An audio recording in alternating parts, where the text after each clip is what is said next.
ನೋಡಿ ಸ್ವಾಮಿ ನಾವಿರೋದು ಹೀಗೆ. ಹಾಯ್, ಎಲ್ಲರಿಗೂ ನಮಸ್ಕಾರ. ಎಲ್ಲರೂ ಹೇಗಿದ್ದೀರಾ? ಎಲ್ಲರೂ ಚೆನ್ನಾಗಿದ್ದೀರಾ ಅಂತ ಭಾವಿಸ್ತಾ ನಾನು ಈ ಬ್ಲಾಗ್ನ ಶುರು ಮಾಡ್ತಾ ಇದ್ದೀನಿ.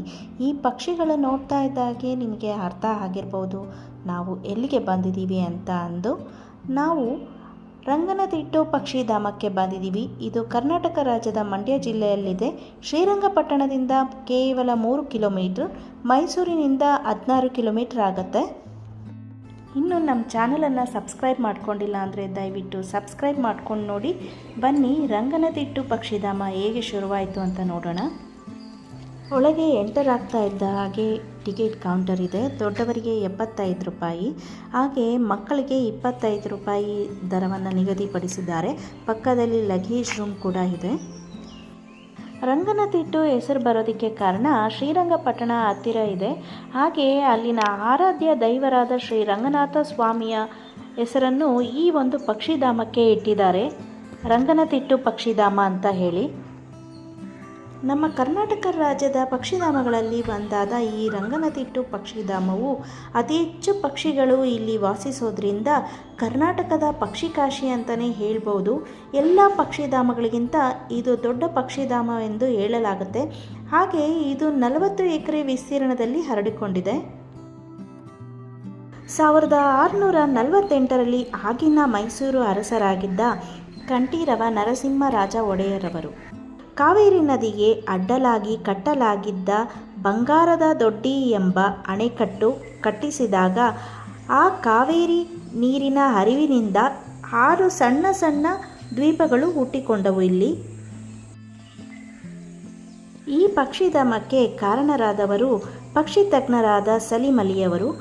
1940ರಲ್ಲಿ ಮೈಸೂರಿನ ಹಕ್ಕಿಗಳ ಅಧ್ಯಯನದ ಸಮಯದಲ್ಲಿ ಪಕ್ಷಿ ತಜ್ಞರಾದ ಶ್ರೀ ಸಲೀಂ ಅಲಿಯವರು ಈ ದ್ವೀಪಗಳಲ್ಲಿ ಪಕ್ಷಿಗಳು ಗೂಡು ಕಟ್ಟಲು ಮತ್ತು ಸಂತಾನ ಅಭಿವೃದ್ಧಿಗೆ ಉತ್ತಮ ತಾಣವಾಗಿರುವುದನ್ನು ಗಮನಿಸಿ ಆಗಿನ ಮೈಸೂರಿನ ಮಹಾರಾಜರಾಗಿದ್ದ ಜಯಚಾಮರಾಜೇಂದ್ರ ಒಡೆಯರಿಗೆ ಈ ದ್ವೀಪಗಳು ಪಕ್ಷಿಧಾಮವಾಗಬೇಕೆಂದು ಘೋಷಿಸಲು ಮನವೊಲಿಸಿದರು.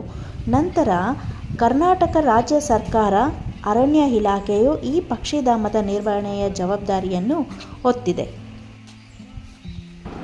ಹಾಗೆ ಈ ಪಕ್ಷಿಧಾಮದಲ್ಲಿ ಅನೇಕ ಜಾತಿಯ ಮರಗಳನ್ನು ನಾವಿಲ್ಲಿ ಕಾಣ್ಬೋದು. ಮಳೆಗಾಲದಲ್ಲಿ KRS ಡ್ಯಾಮಿನಿಂದ ಹೆಚ್ಚು ನೀರು ಬಿಟ್ಟಾಗ ಈ ದ್ವೀಪ ಸಮೂಹಗಳಲ್ಲಿ ಅತಿವೃಷ್ಟಿ ಉಂಟಾಗುತ್ತೆ, ಪ್ರವಾಹ ಉಂಟಾಗುತ್ತೆ. ಹಾಗಾಗಿ ಮಳೆಗಾಲದಲ್ಲಿ ಪಕ್ಷಿಧಾಮಕ್ಕೆ ಪ್ರವೇಶ ಇರೋದಿಲ್ಲ. ಮಳೆ ಕಡಿಮೆ ಇದ್ದ ಸಮಯದಲ್ಲಿ ಅಲ್ಲಲ್ಲಿ ವಾಚ್ ಟವರ್ಸನ್ನು ನಿರ್ಮಿಸಿದ್ದಾರೆ. ನಾವು ಅಲ್ಲಿಂದ ಪಕ್ಷಿ ವೀಕ್ಷಣೆಯನ್ನು ಮಾಡ್ಬೋದು, ಆದರೆ ದೋಣಿ ವಿಹಾರ ಇರೋದಿಲ್ಲ. ನೋಡಿ, ಇದೇ ದೋಣಿಗಳಲ್ಲಿ ನಮ್ಮನ್ನು ಕರ್ಕೊಂಡು ಹೋಗೋದು ಪಕ್ಷಿ ವೀಕ್ಷಣೆಗೆ. ಈ ದೋಣಿಗಳಿಗೆ ಬೇರೆ ದರ ನಿಗದಿಪಡಿಸಿರ್ತಾರೆ. ಇಲ್ಲಿಗೆ ಪಕ್ಷಿಗಳು ಜೂನ್ನಿಂದ ನವೆಂಬರ್ನಲ್ಲಿ ಹೆಚ್ಚು ಪಕ್ಷಿಗಳು ಸಾವಿರಾರು ಕಿಲೋಮೀಟರ್ ದೂರದಿಂದ ತಮ್ಮ ಸಂತಾನ ಅಭಿವೃದ್ಧಿಗೆ ತೊಡಗುವ ಕಾರಣ ಇಲ್ಲಿಗೆ ವಲಸೆ ಬರ್ತಾವಂತೆ. ಹಾಗಾಗಿ ಈ ಸಮಯ ಸೂಕ್ತವಾಗಿರುತ್ತೆ ಪಕ್ಷಿಗಳ ವೀಕ್ಷಣೆಗೆ. ಮತ್ತು ಇಲ್ಲಿನ ಟೈಮಿಂಗ್ಸ್ ಏನಂದರೆ ಬೆಳಗ್ಗೆ 8:30ಯಿಂದ ಸಂಜೆ 5:45 ತನಕ ಓಪನ್ ಇರುತ್ತೆ. ಪಕ್ಷಿ ಪ್ರಿಯರು, ಪರಿಸರ ಪ್ರಿಯರು ನೋಡಲೇಬೇಕಾದಂತಹ ಜಾಗ ಇದು.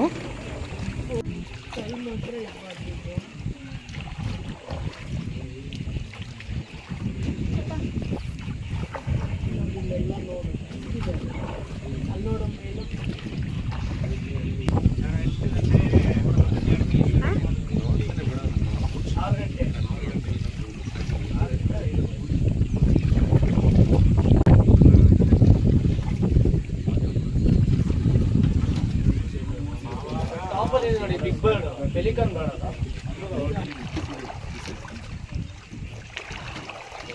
ಇದು ಈ ಟೈಮಲ್ಲಿ ಇರೋದಲ್ವಾ ಅದು pelican? November to June November to June best time. Common bird local ಈ ಗಿಡಕ್ಕೆ ಕಾಮನ್ ಅವೆಲ್ಲ ಇದಕ್ಕೆ ಔಟ್ ಆಫ್ ಕಂಟ್ರಿ ಜಾಸ್ತಿ ಬೇಡ್ಸ್ ಇರುವ ಟೈಮಲ್ಲಿ ಯಾವುದು ವೀಕೆಂಡ್ ಅದು ಇವನಿಗೂ morning November to April.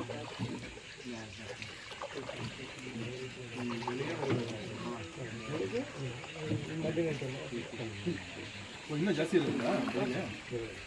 Food ಕಲೆಕ್ಟ್ಗೆ ಹೋದ್ರೆ ನೆಕ್ಸ್ಟಲ್ಲಿ ಇರ್ತವೆ ಸರ್.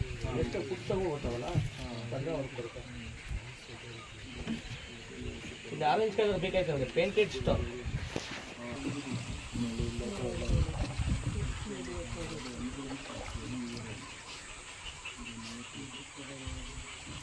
ಇದೇ ನೋಡಿ, ಇದು ಏಷ್ಯನ್ ಓಪನ್ ಬ್ರಿಡ್ ಸ್ಟಾಕ್. ಅದು almost colour black and grey colour. Dating ಸ್ಟೇಜಲ್ಲಿ ಬ್ಲ್ಯಾಕ್ ಆ್ಯಂಡ್ ವೈಟ್ ಆಗುತ್ತೆ, ಫುಲ್ ಗ್ರೇ ಆಗಿಬಿಡುತ್ತೆ.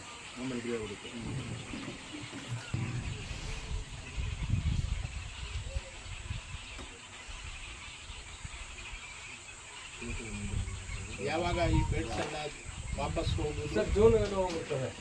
ಜೂನ್ಗೆ ಮೈಗ್ರೇಟ್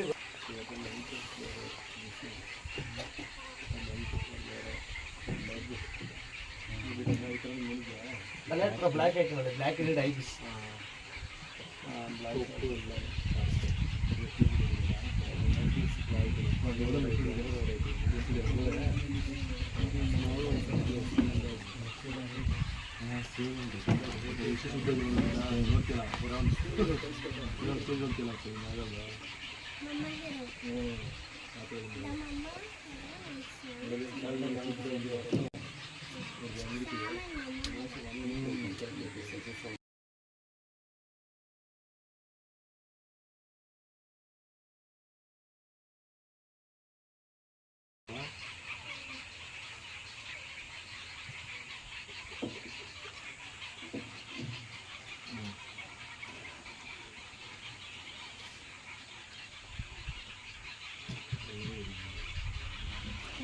ನೀರು ನೋಡಿ ಹೆಂಗೆ ತೊಗೊಂಡು ಕುಡಿತಾ ಇದ್ದಾವೆ.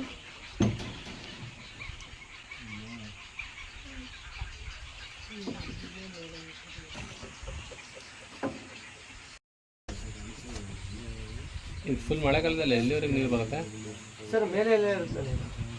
ಬೋಟ್ ಎಸ್ಕೊಂಡಿದ್ದೀರಾ? ಅದ್ರ ಮೇಲೆ ಇರುತ್ತೆ ಸರ್. ಇದೆಲ್ಲ ಮುಳುಗೋಗತ್ತಾವ? ಇವಾಗೆಲ್ಲ ಅರ್ಧ ಆಗಿರುತ್ತೆ ಸರ್. ಓಕೆ. ಓಕೆನಾ? ತುಂಬ ಅರ್ಧ ಇರಲ್ಲ, ತುಂಬ ಡೌನ್ ಇಲ್ಲ. Crocodile sir. ಅದು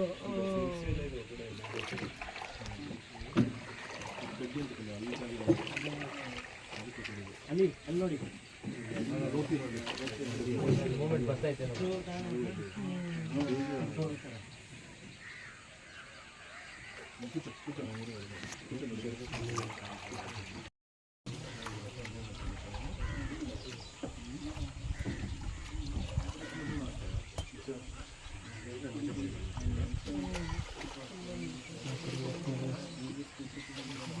ಸರ್ ಇದಕ್ಕೆ ಕ್ರೊಕೊಡೈಲ್ಗೆ ಫಿಶ್ ಮತ್ತು ಬೈಟ್ಸ್.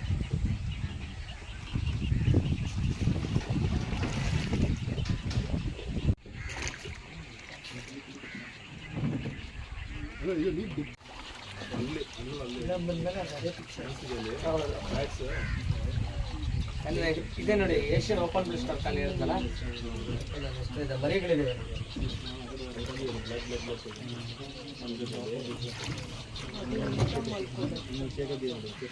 ಮರಿ ಸಮೇತ ಹೋಗ್ತಾವೆ.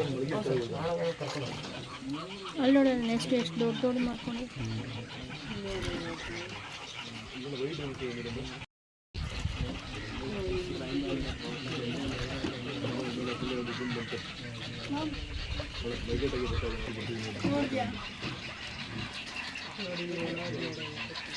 ಇದೆಲ್ಲ ಮುಗಿದ್ಕೊಂಡಲ್ಲ ಕೂತಿರೋಲ್ಲ ಒಳಗಡೆ ಅದೆಲ್ಲ ಮುಗಿದ್ವಿ. ಅದರ ಕತ್ತಲಿಂದ ಹೋಗ್ತಾ ಇದಾಗೋದು.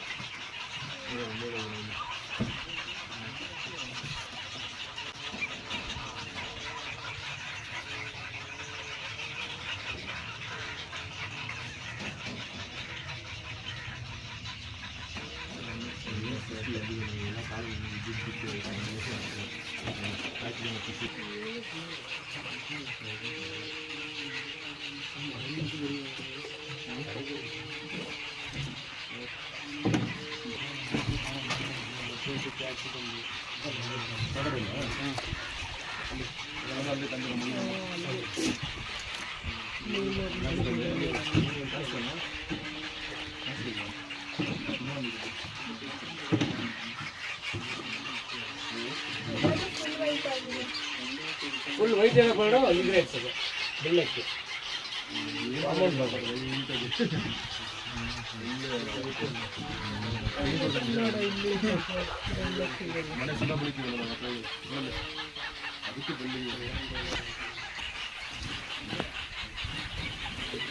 ಒಂಚೂರು ಏನಿಲ್ಲ ನೋಡೋದು ಎಷ್ಟು ಆಯಿತು.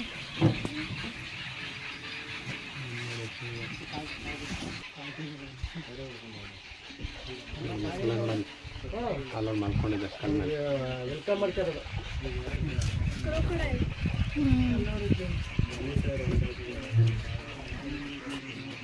ಒಂದೇ ಕಡೆ ಬರ್ಬಾರ್ದು ಬ್ಯಾಲೆನ್ಸ್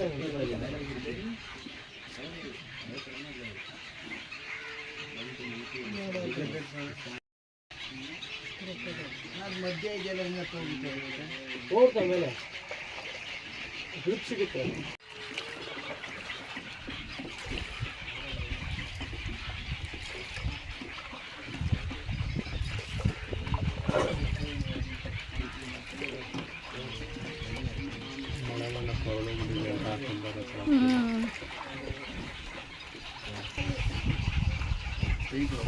ಅದೆಲ್ಲ ಒಂದು ವೈಟ್ ನೋಡಿ ಕ್ಯಾಟಲ್ಲಿ ಇದೆ ಕುಂತ್ಕೊಡಿ ಇವಾಗ.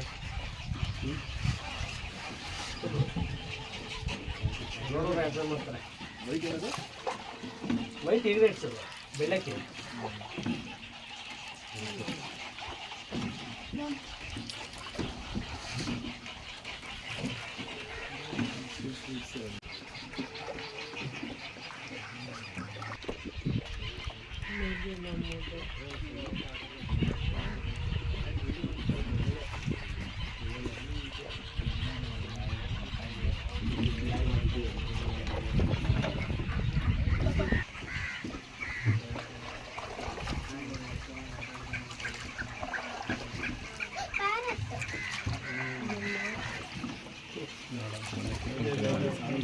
ಅದು ರೆಡ್ ಆಗಿರೋದು ಕಾಡು ವಿಷಯ ಕಾಣ್ ಕಾಯಿಲೆ ಏನಾಯ್ತದ ಶುಗರು ಬಿ ಪಿ ತಿಂದರೆ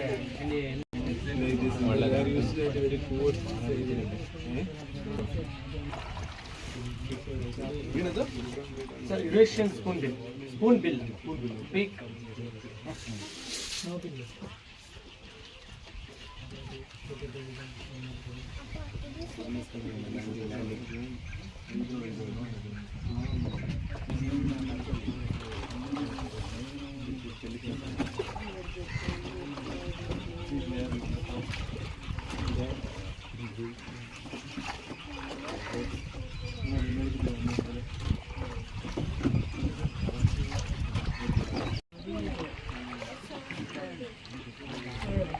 ವರ್ಷ 9 kg ವರೆಗೂ ಬರುತ್ತೆ ಸರ್ ಅದು.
ಇಲ್ಲಿಗೆ ನಮ್ಮ ದೋಣಿ ವಿಹಾರ ಮುಗೀತು. ಎಷ್ಟೊಂದು ಮೊಸಳೆಗಳನ್ನು ನೋಡಿದ್ವಿ. ಸಿಹಿ ನೀರಿನಲ್ಲಿ ವಾಸಿಸುವಂಥ ಮೊಸಳೆಗಳು ತುಂಬ ಇದ್ದಾವೆ ಇಲ್ಲಿ.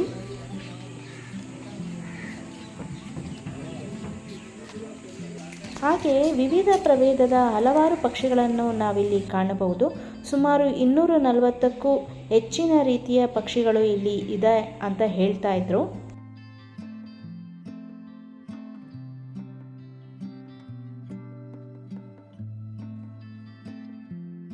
ರಂಗನತಿಟ್ಟು ಪಕ್ಷಿಧಾಮದ ಆವರಣದಲ್ಲೇ ಕರಕುಶಲ ವಸ್ತುಗಳ ಮಾರಾಟ ಮಳಿಗೆಯನ್ನು ನೋಡಿದ್ವಿ. ತುಂಬ ಒಳ್ಳೊಳ್ಳೆ ಕಲೆಕ್ಷನ್ಗಳಿತ್ತು, ತುಂಬ ಚೆನ್ನಾಗಿತ್ತು. ಮನೆಗೆ ಬೇಕಾದಂಥ ವಸ್ತುಗಳು, ಶೋನಲ್ಲಿ ಇರೋವಂಥ ವಸ್ತುಗಳನ್ನು ನಾವು ನೋಡಿದ್ವಿ.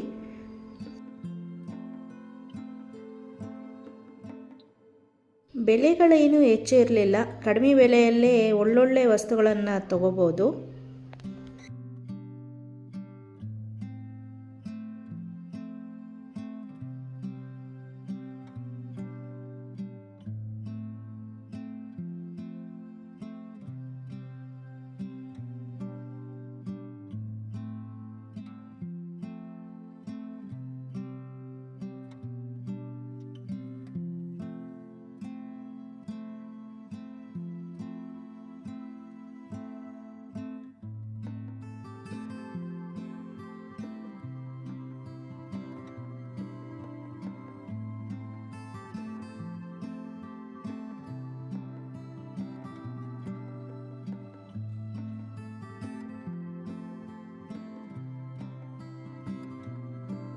ಅಲ್ಲಲ್ಲಿ ವಿಶ್ರಾಂತಿ ಪಡೆಯೋದಕ್ಕೆ ತಂಗುದಾಣಗಳನ್ನು ನಿರ್ಮಿಸಿದ್ದಾರೆ.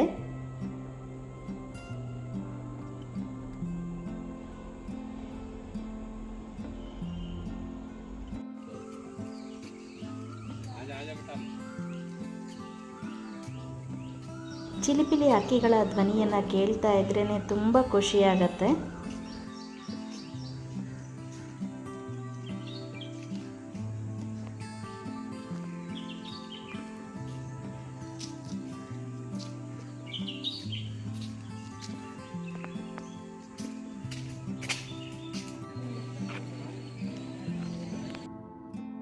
ಇದು ಸಲೀಂ ಅಲಿ ಮಾಹಿತಿ ಕೇಂದ್ರ.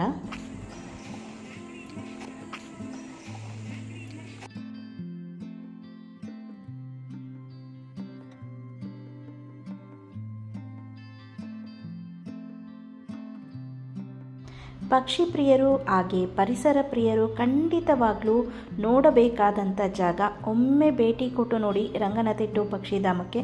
ತುಂಬ ಚೆನ್ನಾಗಿದೆ, ತುಂಬ ಖುಷಿಯಾಗತ್ತೆ ಪರಿಸರ ನೋಡ್ತಾ ಇದ್ದರೆ, ಅಲ್ಲಿಯ ಸ್ವಚ್ಛಂದವಾಗಿ ಹಾರುವ ಪಕ್ಷಿಗಳನ್ನು ನೋಡ್ತಾ ಇದ್ದರೆ.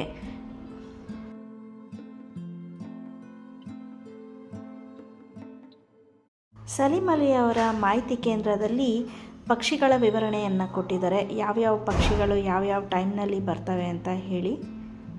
ಒಳ್ಳೆ ಮಾಹಿತಿ ಕೇಂದ್ರವಾಗಿದೆ ಇದು.